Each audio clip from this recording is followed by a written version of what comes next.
Okay.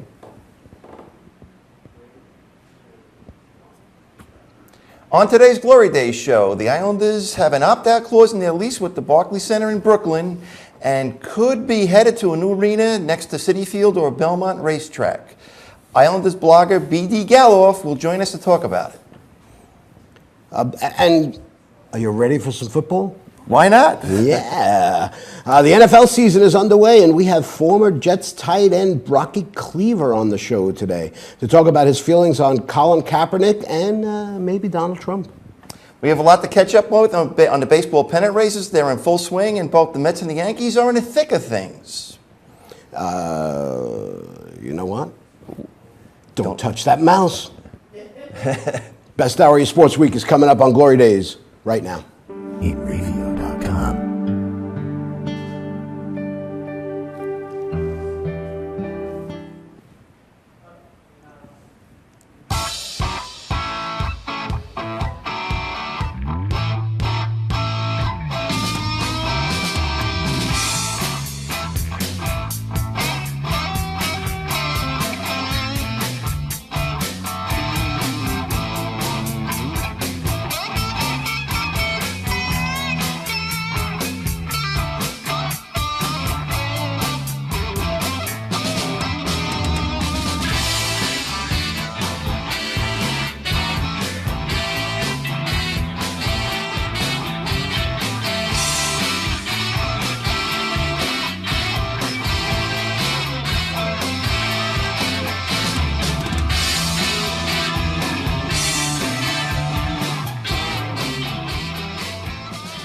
Hello again, everybody. Today is Saturday, September 10th, 2016, and you are watching the Glory Day Show with Bruce and Disco.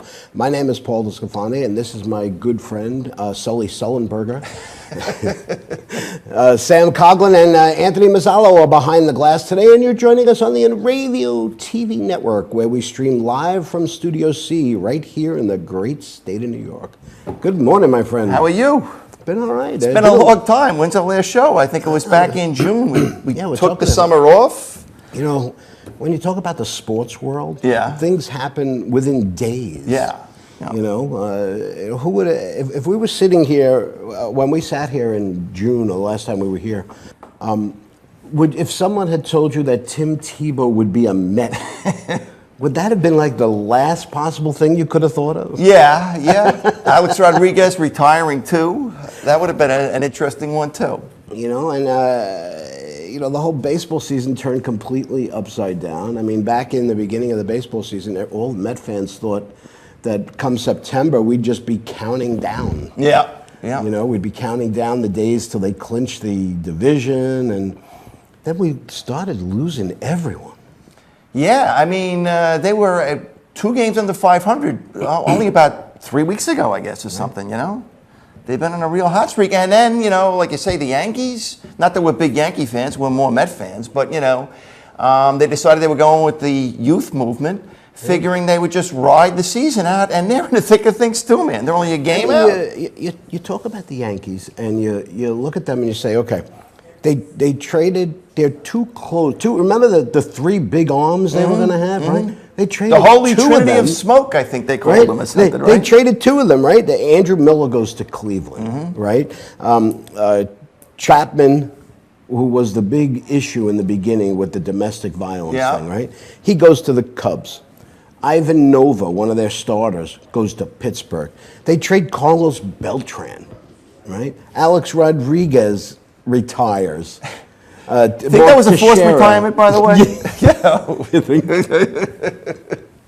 And then, after all that, they're only 4 games back of the division, and they're only 2 games out of the wild card. I thought it was 1 out of the wild card. Oh, that's what they did win last night. Yeah. So, you know, how do they do it? They're the Yankees, man. That's all you can say. That's all you can say, my friend. You get so frustrated just being like a baseball fan. Well, you know, good news is football is coming up, right? By the way, he's wearing a Yankee hat. Yeah, okay. Don't think I didn't notice that, eh? We'll have to fix that, you know. So what did you do on your summer vacation? I guess really it wasn't a vacation for you. You were you were working on an implementation project at work. At work. We. You guys went live in, I guess, beginning of August? This is kind of, if you've never done anything like this, don't do it. Really, don't change your hospital information system. It's just such a all-encompassing thing that I had to literally take the month of July off from doing anything. Yeah. And then we went live. Well, then you go live, and then you get 12-hour support stuff that you got to do. Yeah, you know. I actually was looking so forward to this. Because to be honest with you, I think I missed the whole summer. You did. I missed the whole summer. Last time I looked up, it was Memorial Day weekend. You know what I did this summer? What? I worked on my tan, man. George Hamilton's got nothing on me, my friend. Really, all you need is the porn star mustache, and you would look like Tom Hanks in Sully Sullivan in the new movie. Which I remember, they always told me, don't wear a white shirt because your hair is white. It doesn't show good on the camera. But you know what? When you wear the white shirt and the white hair, the tan really comes out, man. And I said, I worked all summer on his tan. I want to make sure I get some. It's going to fade in a couple of days anyway. But so all of a sudden the Mets. Right? I mean, I haven't really. The best part about me not doing anything in July and August, not being able to really follow anything in July, was that I didn't have to follow the miserable 6 or 8 weeks the Mets had. And I was looking forward to that daily blog that you did. I couldn't even do that. I know you couldn't. So, but thank goodness. Because it would have been very depressing every day. I know. Another Met loss, another guy injured, this guy out for the season, who's doing this, who's doing that. The Mets finally get a guy that you can go out and buy his jersey. That's right. And have your name Bruce on the back of it. Yep.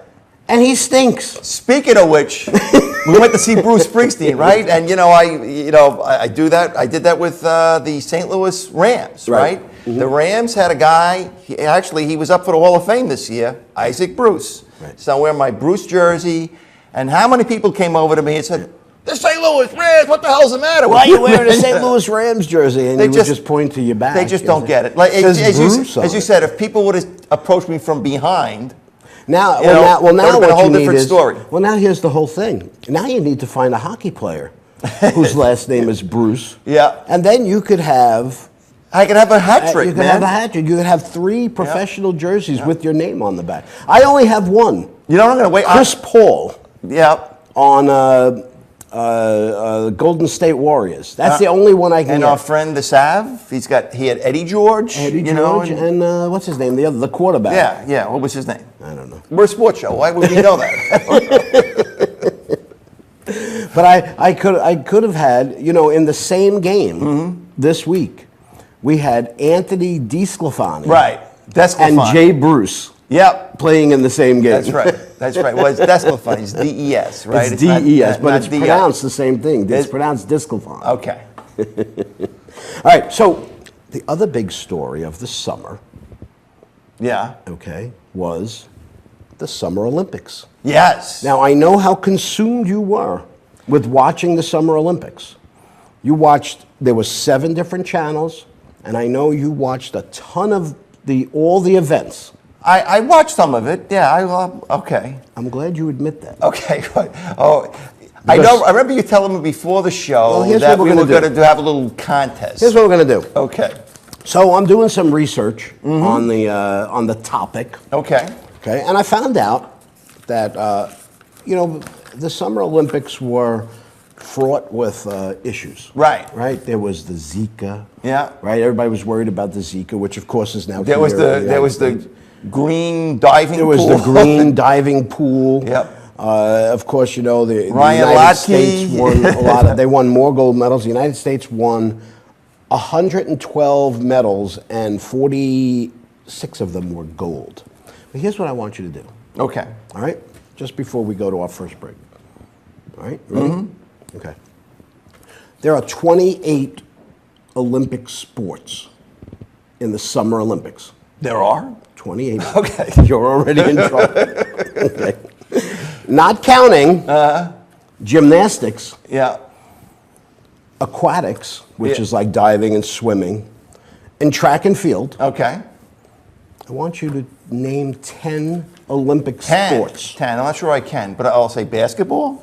Basketball. You got to give me one for that, right? Basketball. Okay. I see. I was There going to is, take like basketball yeah, out and stuff. There's but I think shooting. yeah, I'll give right? you. Not sure if Come shooting. on. There's all right. You know what? Yes, shooting is an official sport. All right. Go ahead. There's rowing. I mean, there's. Rowing is good. There we go. I didn't think you'd get rowing. That's three. There's volleyball. Volleyball. That was There's an easy one. beach volleyball. No, that's all Oh, come considered. on. No, it's not, because they give out that separate is- medals for that. No, that is an event within the sport. Okay, because these are just the sports. Okay. No Oh, cheating. there's fencing. I watched some of the Fencing. fencing. I watched Okay, some of one, the two, fencing. three, Boxing. four. You're halfway there. Boxing. Boxing. Okay. 6. Go ahead. Weightlifting. Yes, weightlifting. So where am I now? You've got 1, 2, 3, 4, 5, 6. You got 7. 7. Let's see. Bicycling. Bicycling is not a sport. What do you? Oh, sorry. Sure it is. Bicycling. The marathon. No, the marathon is considered part of the track and field. Canoeing. Canoeing. That's good. You got one more. Oh. That's how I got canoeing. Oh, tennis. Tennis and golf. There you go. Tennis and golf. There All right, you go. all right. All right. Do you think you can name any more? We have about 4 more minutes to fill. No.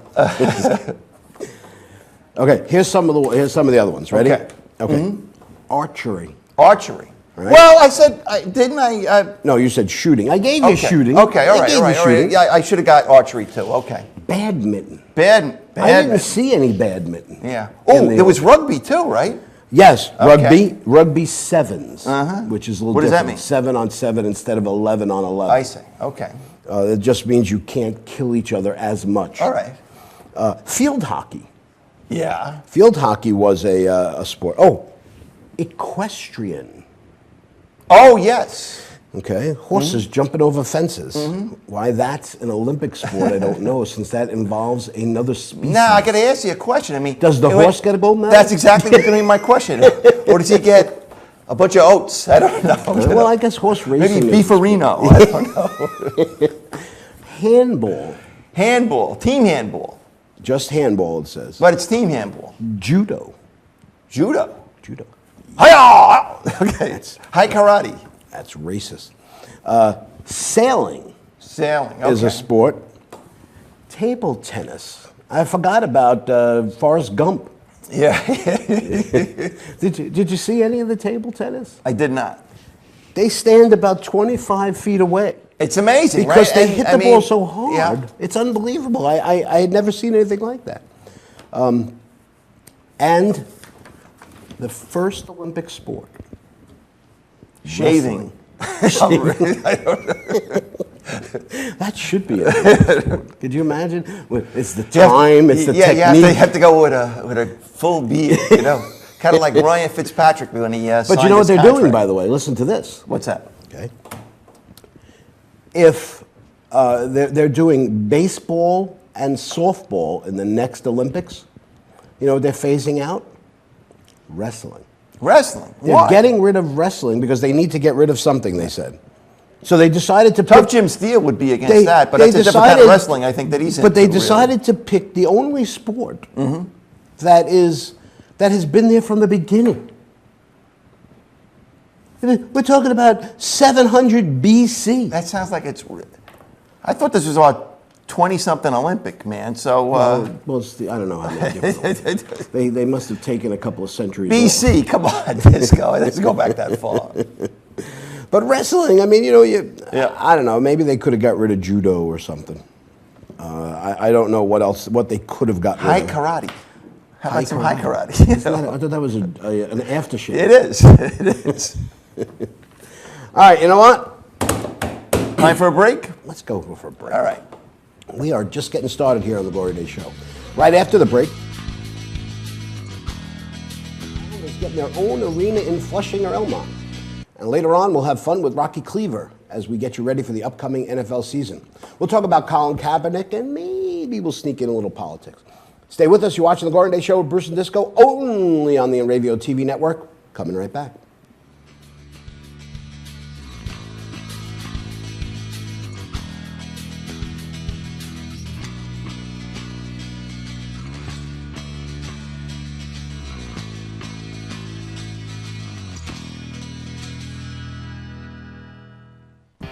Transmission of lice occurs from being in the wrong place at the wrong time. Like catching a cold or the flu. You have guaranteed peace of mind in every bottle of Got Lice because all of our products are completely natural. And organic. But strong enough to cover all your lice removal needs while being safe and effective. Our professional technicians are specially trained with our exclusive proven technique to successfully comb out head lice. We come right to your home at your convenience. Whenever you want us. We bring everything needed to perform a successful and complete comb out while eliminating your head lice. And we leave you with our exclusive complimentary products to use for the next 10 days following our treatment. For free. Our technicians also check all family members who have been exposed to lice.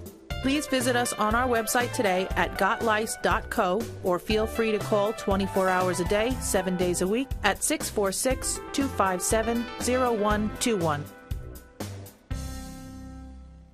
For over 60 years, Hanson Carpet has put the customer first, providing only the finest quality products and service. And Hanson Carpet is so much more than just carpet. We also carry a wide selection of window blinds and shades, and our licensed and insured technicians can service any of your flooring or window covering needs. Browse our huge selection of laminate, carpet, linoleum, vinyl, and tile. Stop by our showroom today or visit HansonCarpet.com. No matter what your project, Hanson Carpet has got you covered.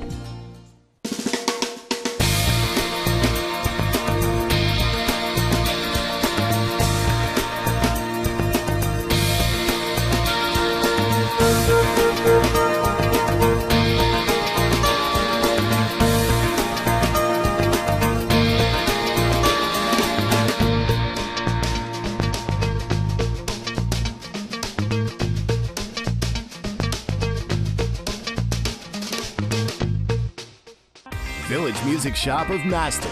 1-800-HEY-DUDE. Your full-service store with personalized attention, school band instrument rentals and sales, music instruction on all instruments for all styles and age groups, for guitars, drums, amplifiers, PA systems, and accessories. It's Village Music Shop, 1495 Montauk Highway in Mastic. Call 1-800-HEY-DUDE or go to villagemusicshop.com.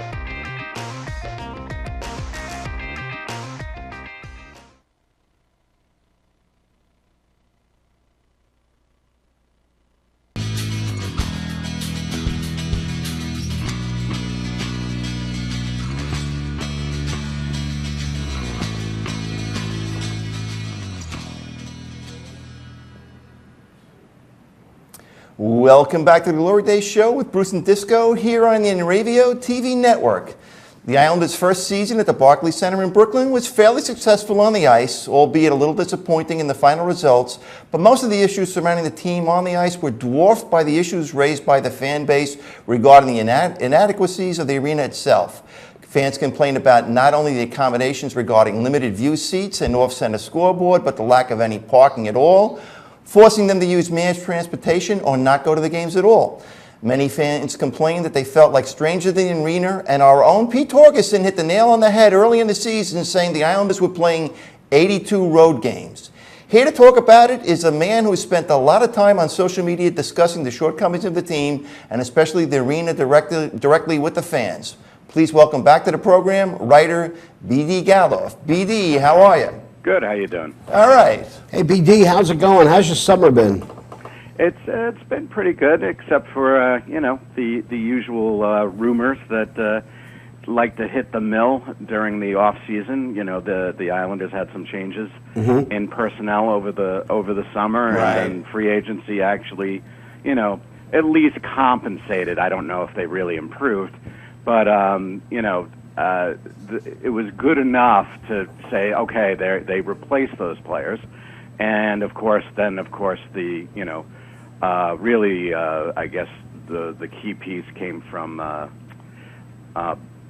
Bloomberg about the opt-out and a lot of the different items in the Islanders looking at Queens and even Belmont as avenues and possible relocation items.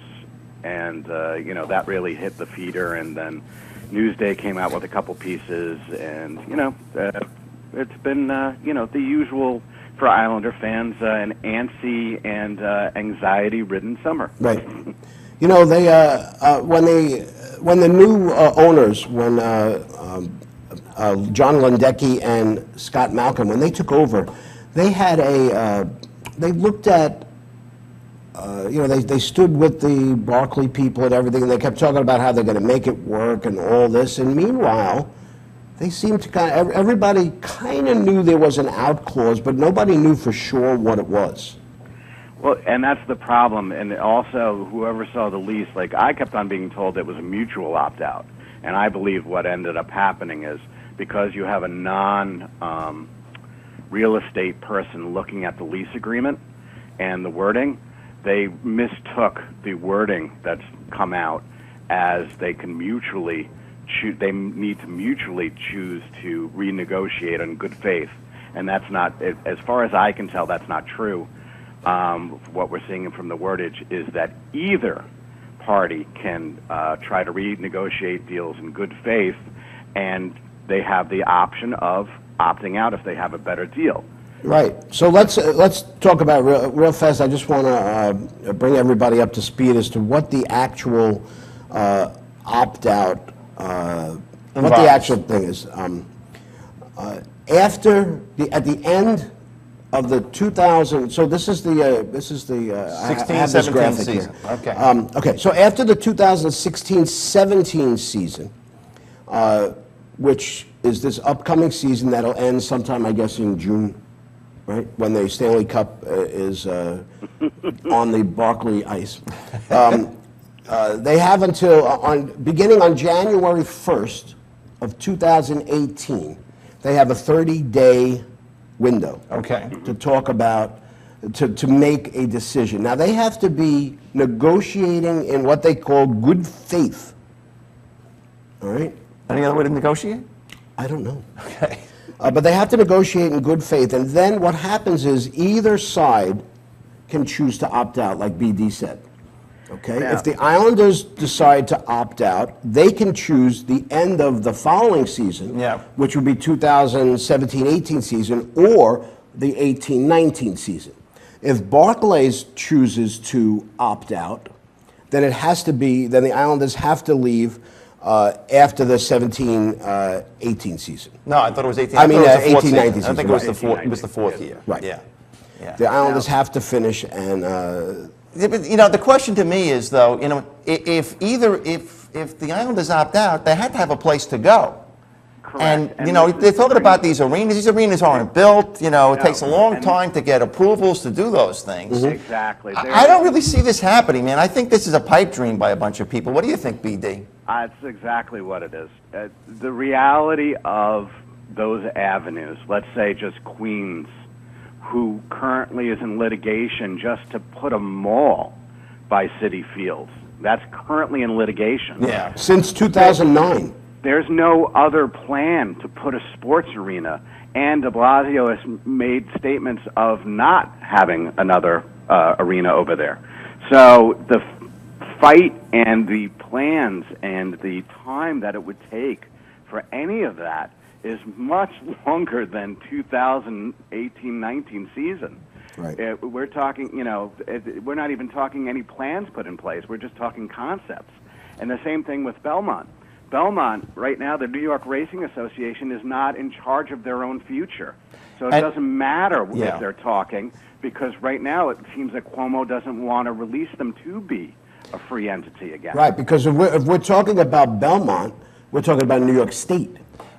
Correct. And I kind of remember that I thought it was earlier this year, Belmont, they were considering putting some casinos up, and the local people were up in arms about that, and that never happened. Right. Yeah. I think if there's any possibility of anything happening, I think you're talking about, and they talked about this way back when the Islanders were looking to move in. Maybe go out to Suffolk County, you know, maybe out to Calverton or something like that, you know? Even there, it would take years and Yeah, years for the sure. agreement. It's the same scenario.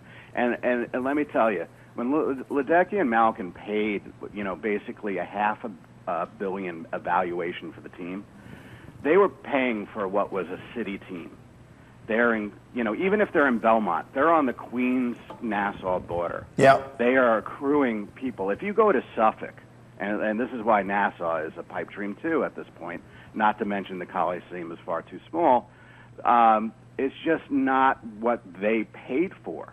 They paid for something in, whether it be Brooklyn or Queens, and something that gets more city, it's a city team, not a Long Island team. Well, I think that's a key item. I think one of the biggest issues, and I know I have as a fan, and we're talking about the entire fan base here, Yeah. is the entire Islander fan base are not people that take the train to go to the game. Never have been. It's always, there was no other way to get to the Nassau Coliseum but to drive. And now what they've got in Barclays is the complete opposite. They can't drive to the game. So you have to go by train because there is no parking. So I think that, of course, we're talking about, you know, even 6 years down in the future. If they were ever to get an arena in Belmont or at Citi Field or even out on Suffolk County, it would return, there would be parking. Yeah. Okay? But I think that if they were going to do anything, there are two possibilities that they could look at. Okay? One is that they work with the Barclays Center and negotiate a short-term lease to stay there for a couple of years instead of 25 years. Again, who knows if they're going to do that or not. Okay? The other option is to play games for a couple of years in Newark at Madison Square Garden, or maybe get a waiver from the NHL to play back at the new Nassau Arena, because that's only going to have about 13,000 seats in it. Yeah, there's a requirement. They have to have the requirement is 15 to 19,000. Is it 19,000? I didn't know what the exact number but that was. would be the only. The reason why I think the Islanders want to get out of this is not so much. Well, I mean, of course, it's a fan issue, but at this point, the Islanders have no growth potential for money. Actually, they do. Look, they're getting $53.5 million guaranteed revenue paid from Barclays to them per year, plus each year is 1.5%.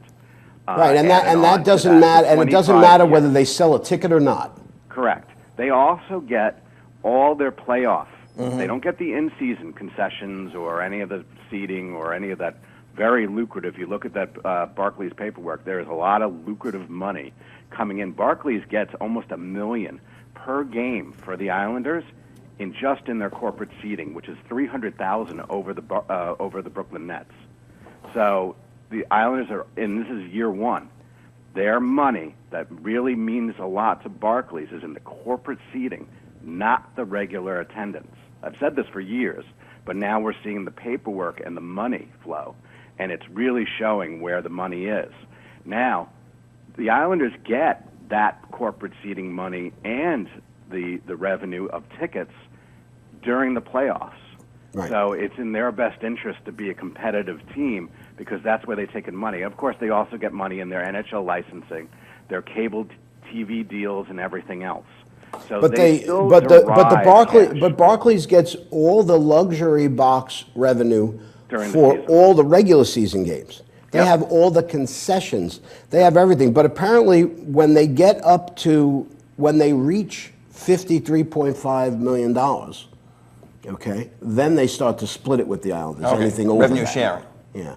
The Islanders get 70% of it after that.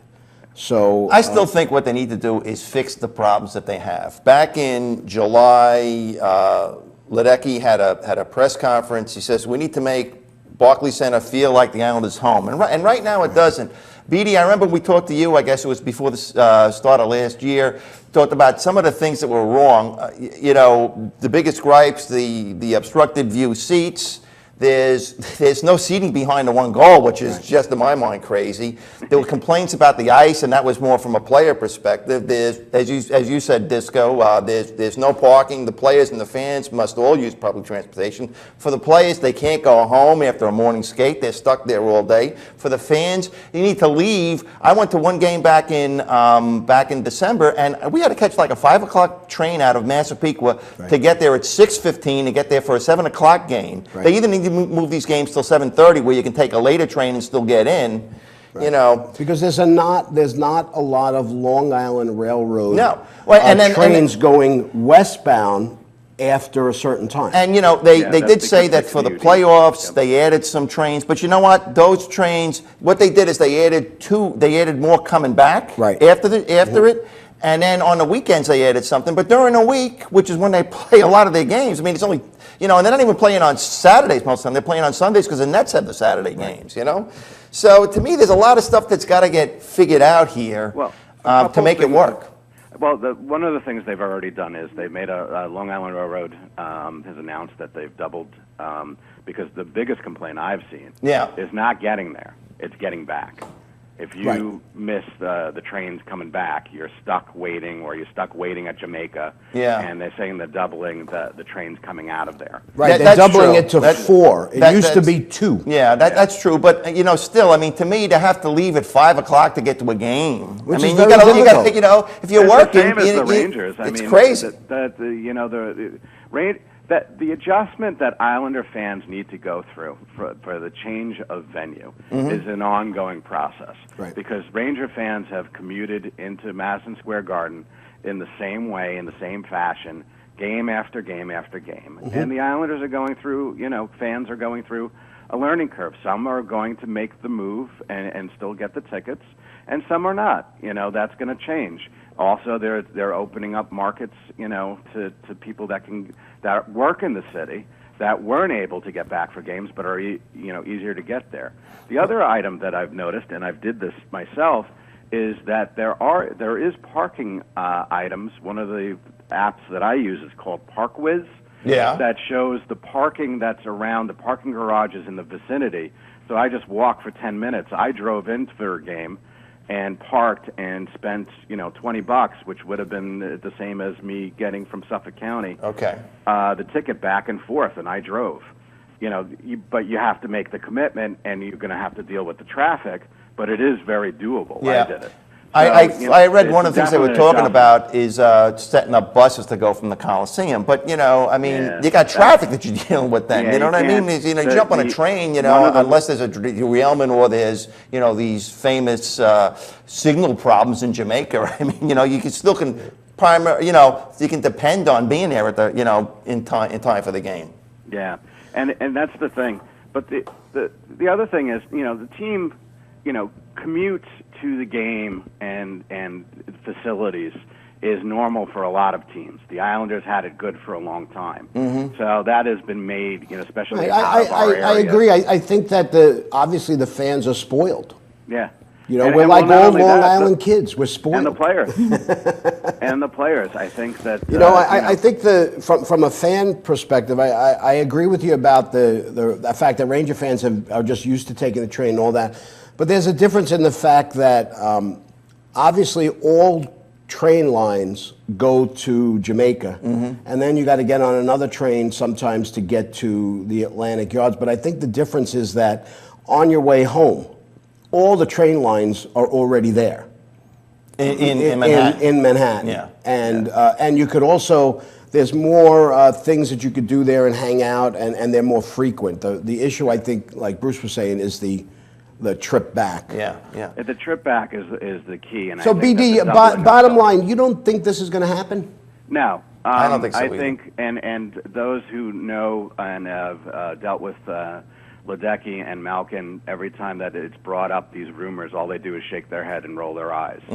I think much is being made. I do think it seems that Malkin, you know, Charles Wong has a relationship with, you know, with the Wilpons, and so does Malkin. So could they be looking at other avenues as a negotiation tool? Absolutely.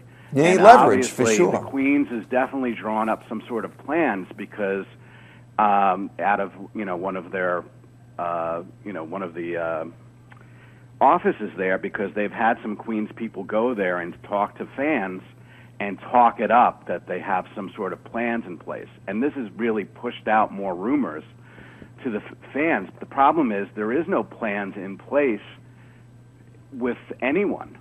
That's the thing. If somebody drew up plans, it's some sort of contingency plan, meaning if the mall that at Willets Point that the Wilpons are trying to get through gets nixed, maybe the second idea they have is as another sports venue, and that's where the Islanders could be connected. But the chances of that being built in the next 10 years seems minimal to me. Yeah, I agree. And that's the thing, and that's what I was told. Until we see, some sort of official item where the Islanders have put together some plans, Queens has made some sort of statement or put something in motion, that all this is just, shruggable, because all it is the negotiation of two different sides, yet both sides are getting money out of this deal. And the Islanders Charles Wang other teams have gone to him and said, how are you getting, because guaranteed cash flow is almost unheard of in professional sports. And it was cited from other, team and owners had it, this is amazing. So I do think it's something that they value despite all these rumors. And I think really the issue that really broke the camel's back is the ice. Once it affects the team performance, I think that's something that they can fix. Yeah, that's something that they can fix. The owner of the building, I can't think of the Russian's name for the second. He's already said they are not going to be making any physical changes to the building.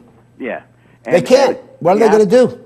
Yeah, well, if the NHL starts getting involved and it's going to become an embarrassment for Barclays, I don't really buy that. You can if you look at, and I've tweeted out this morning a whole bunch of items from all that paperwork that Barclays put up of how much projections and how important the Islanders are to their plans. So any crap about people trying to everybody's looking through that paperwork to say, oh, well, the Islanders are definitely going to move, because that's what they want. Right. The fact is, if you go through that paperwork, you can see very plainly we could... the Islanders are key to their financial projections, including key in attendance for this season, which I just tweeted out. Well, we fans could dream, can't we? Well, it would be so much better, even for me in Suffolk, if the team was closer. But, the reality is that I do believe that they will remain in Brooklyn, and I think that the issues are really about sorting the relationship between the two and getting the ice fixed. Yeah. All right, BD, we're running up against the break here. No problem. Hey, man, we love you. Thanks for your help today, and we'll talk to you in a couple of weeks when we start getting ready for the hockey season. You got it. My pleasure. Bye-bye. All right, thanks. That is BD Galoff, and that man knows what he's talking about. He does. There's one thing that we didn't talk about, and, Ledecky, he is the uncle of... let's see. Islanders Ledecky? Yeah, of Katie Ledecky. She won 5 gold medals in the Olympics. Oh. Hey. There we go. That's pretty Anyway, good. let's take a break here on the Glory Day Show. When we get back, we'll switch gears, talk about the NFL and Colin Kaepernick with our good friend, former Jets tight end, Rocky Cleaver. Stay with us. You're watching Glory Day Show with Bruce and Disco, only on the Inravio TV network.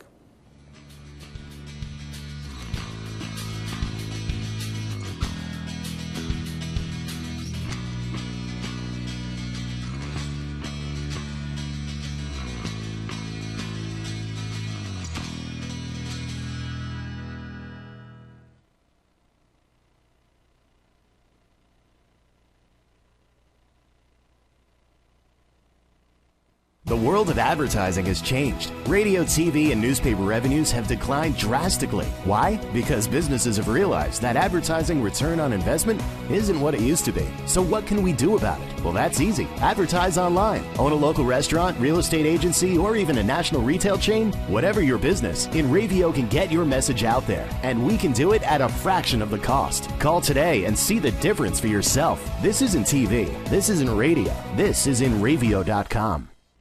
This is Joe Larson. You should check out the 505 Racing Show live every Monday at 7 p.m. Eastern Standard Time, or catch us on video on demand anytime, 24/7, only on the Inravio TV network. Village Music Shop of Master. 1-800-HEY-DUDE. Your full-service store with personalized attention, school band instrument rentals and sales, music instruction on all instruments for all styles and age groups, for guitars, drums, amplifiers, PA systems, and accessories. It's Village Music Shop, 1495 Montauk Highway in Mastic. Call 1-800-HEY-DUDE or go to villagemusicshop.com.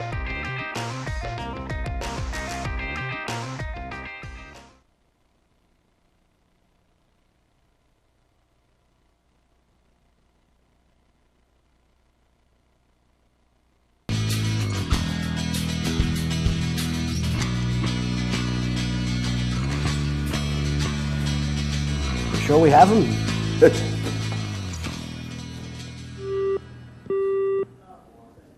Alrighty, welcome back to the Glory Day Show with Bruce and Disco here on the Inravio TV network. Every year on the Glory Day Show, we work to bring you the best in entertainment and get you prepared for the upcoming sports season. In the past, we spent the entire month of August making our way around the country to bring you correspondent reports from around NFL cities in our exclusive football extravaganza. And every year we end our football extravaganza with our next guest. Well, this year we gave up on those amateurs and went directly to the big kahuna. Who cares what Pete from Boston has to say about the Patriots, or Bill from Atlanta about the Falcons, or even Jerry from Chicago? Our next guest was not only a professional football player, but he's a member of the Alaskan High School Hall of Fame. And he is also the only one that will still take our calls. So please welcome back the lovely and talented Rocky Cleaver. Rocky, how are you? Fine, guys. How are you? Good, Rocky. Okay. And and we talked about the fact that you're a member of the Alaska High School Hall of Fame, but you also are a University of Montana Grizzly Hall of Fame member now too, right? Yes. Well, not yet. I have to not yet. October 7th. Okay. Yeah. Is it? Do you have to be voted in, or is that the induction ceremony? Well, I've been voted in. There you go. There you go. Yeah. And it's not a big deal, but remember Guy Bingham for the Jets? Yep. He's already in our Hall of Fame. And Oh. so is Doug Betters from the Miami Dolphins. Wow. Okay, cool. So, how come your name wasn't on the ballot for the NFL Hall of Fame? I don't know. Coleco and I are pretty pissed off that we're both not in it, but, what can you do? You know what? You're probably going to go in right after him. Yes. Rocky, I think you should run for president is what I think you should do with these two knuckleheads we got running, man. I would vote for you. Well, I don't think we could do any worse. But, That's exactly right. Well, it's really, I took a test online that says I'm 54% Republican, 46% Democrat. So, I think they're both equally bad, but how bad is it that they had a dozen guys and they came up with Trump on the Republican side? That's it's unbelievable. crazy. Yeah. Yep. Doesn't I think they had 17. I Maybe, think he started with...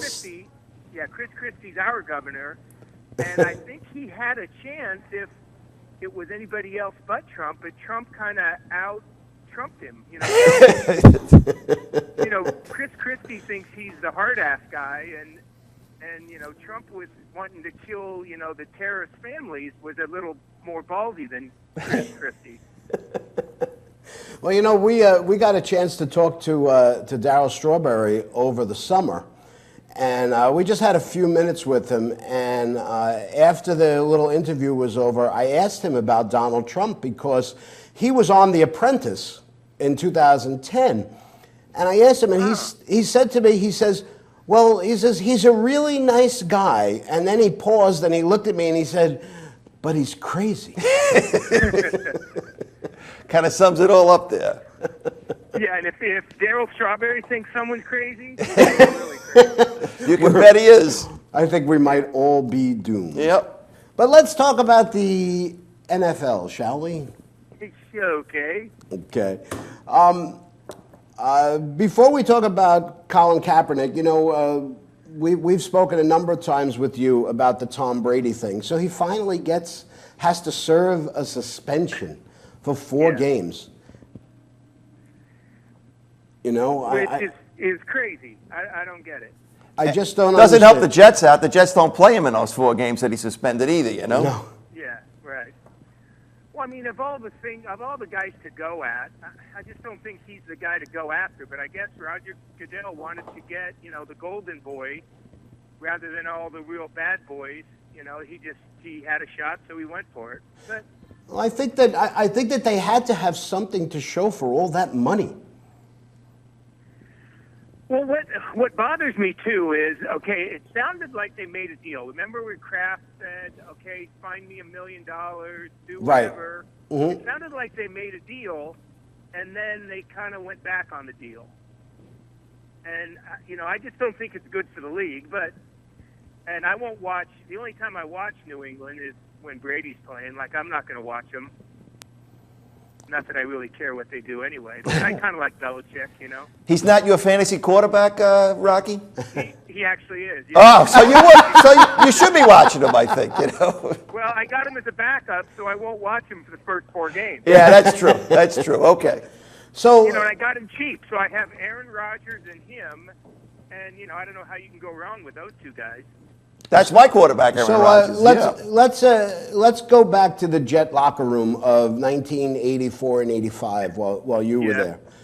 Okay. Colin Kaepernick is your backup quarterback, and he decides not to do some sort of a protest. Would any of the guys in that locker room try and talk him out of that? You know, that would be mild to try and talk him out. Joe Klecko, Marty Lyons, Greg Buttle, Kenny Shroy, I mean, Lance Mel, like, they would just not let him, you know? Yeah. I think... Really, I think it's weird. I don't think it was that he was disrespecting, like, our military. If anything, it seemed like he disrespected the league and the team more. And, I mean, it was really a cool thing to line up on the sidelines and hear the national anthem and stand by your teammates and your friends and then go play football. That's kind of one of the exciting moments, you know, because after you start playing the game, it's not exciting anymore. Right. But And that's the time where Guy Bingham and I played 4 years of college together, and that's when I stood by him, and, you know, I put my hand over my heart. I grabbed my shoulder pads, which made it easy to put my hand over my heart, and listened and got excited about the game, and then had to run down on a kickoff or, you know, return a kickoff. But it was all part of that excitement of the team and the game and everybody kind of coming together to, you know, play a game. I think that some of the criticism is a little misguided, because I know that everybody has the right to do whatever they want. So I think that the fact that he can do that is not the issue. I think, like you said, it's more or less your team, your organization, and what it represents. Although he certainly got people talking about it. Oh, yeah, he did. I just think, you know, it has turned out to be kind of a positive, I think. I just think it wasn't really the right arena or the right venue or whatever and he could have said so much more, you know? Yeah. I think he could have just... The only reason I kind of, you know, denigrated him because of all the people that was lucky to escape oppression, it was he was adopted by 2 white parents. He ended up going to college. He ended up playing in the NFL. Now, if he only had the single mom with no dad, would he have done as well in school to be able to get the scholarship? Would he have, not hung with the kids on the street corner? I don't know if he would have had the same opportunities, and maybe he may have been one of those oppressed people. But Gotcha. He's the farthest from oppressed, and by sitting out the national anthem at a game, I don't imagine there's too many seriously oppressed people in the stands at an NFL game. I don't know, call me stupid or naive or whatever, but I just think he could have done it at a better venue. So let's see. I was looking at your Facebook postings there, and you had a couple interesting things. Why does the NFL have preseason games at all? I guess you're not a preseason fan, huh? No, I'm not. Partly because my preseason games were like real serious games. I mean, I had to play all 4 preseason games. Yeah. Special teams, tight end, I don't think I ever got a break. But it was good for me. But I meant that more like, why does Tony Romo take a snap in preseason? I mean, the Vikings figured it out by not having Adrian Peterson play. Well, but also, what's his name got hurt? The Minnesota quarterback just got hurt. Bridgewater. Yeah. Teddy Bridgewater just got hurt in practice. So you know what? Yeah.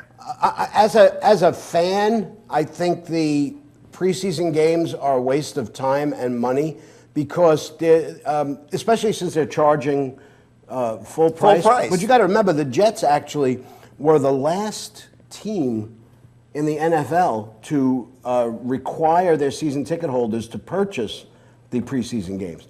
I think that if they just lowered the price of the preseason games, stop putting them on TV, because really, what are we watching on TV?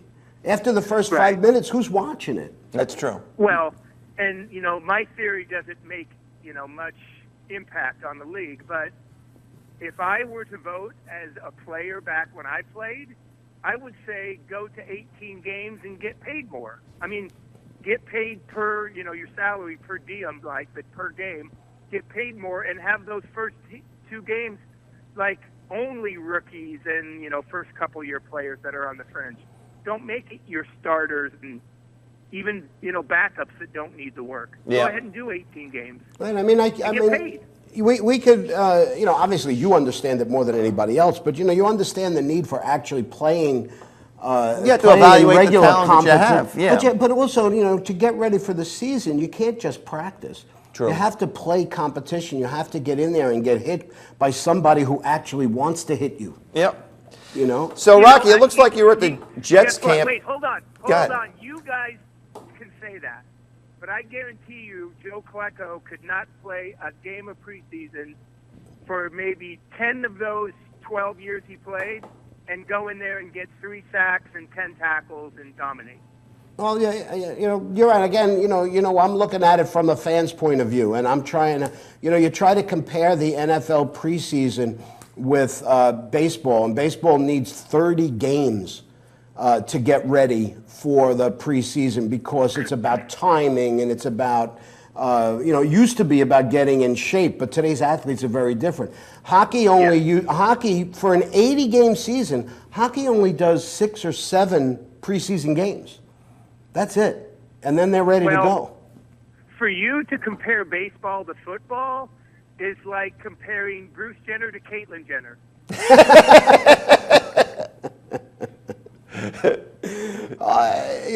But again, as a fan, I don't know what you guys need to do to get ready. And if you guys say you don't need all this preseason game, then why? I mean, do you think it's just the money? Is that why they do it? I don't necessarily think it's the money. They kind of have a lot of money. It's probably a little bit of power control type stuff.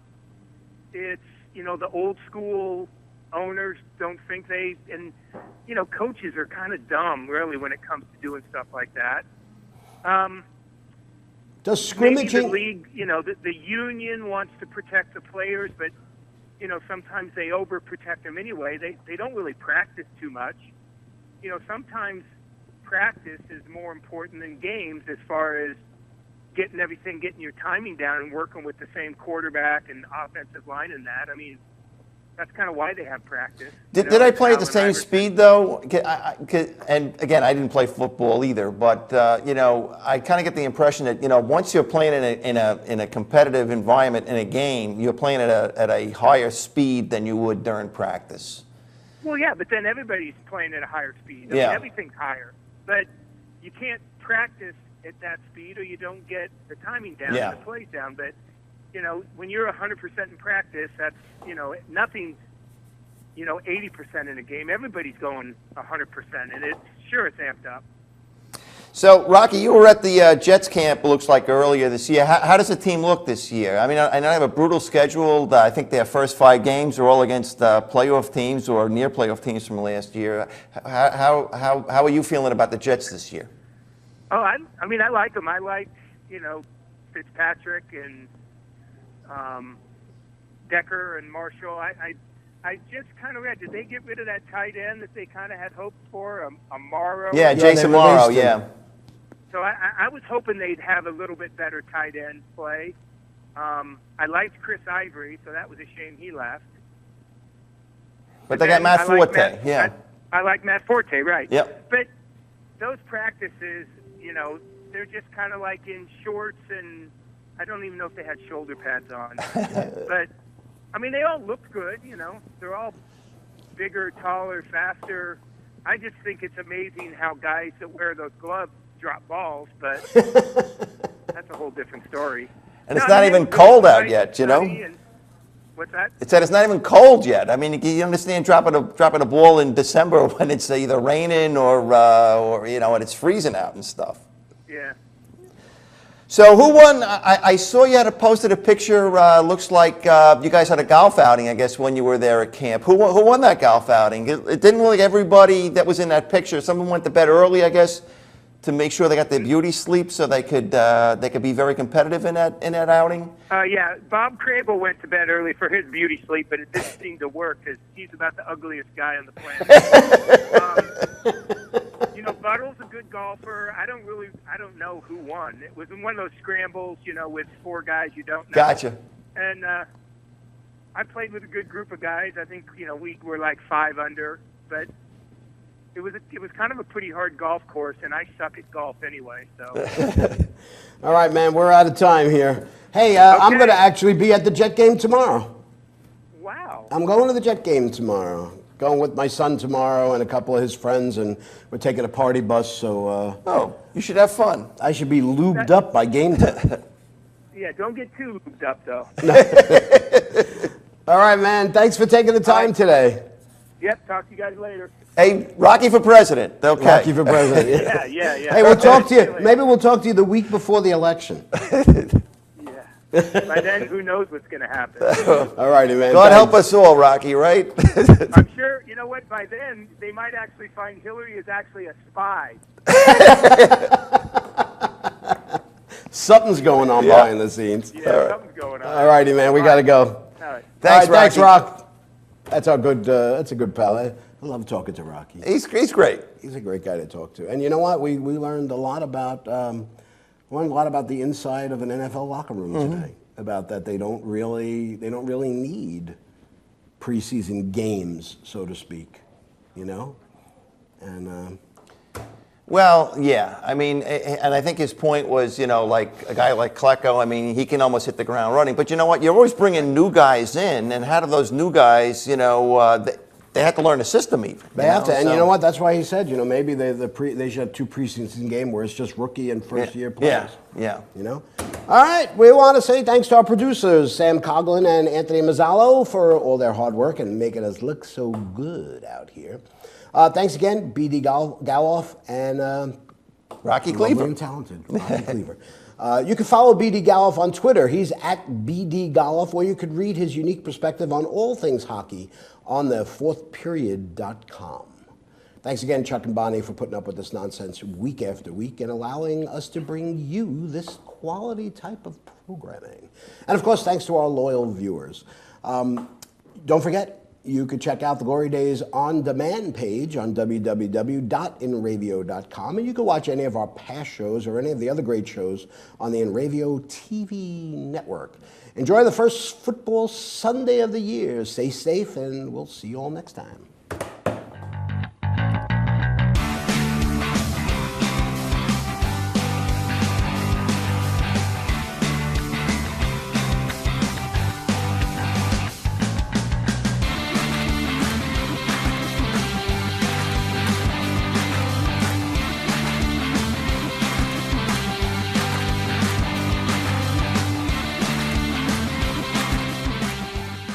Inravio.com.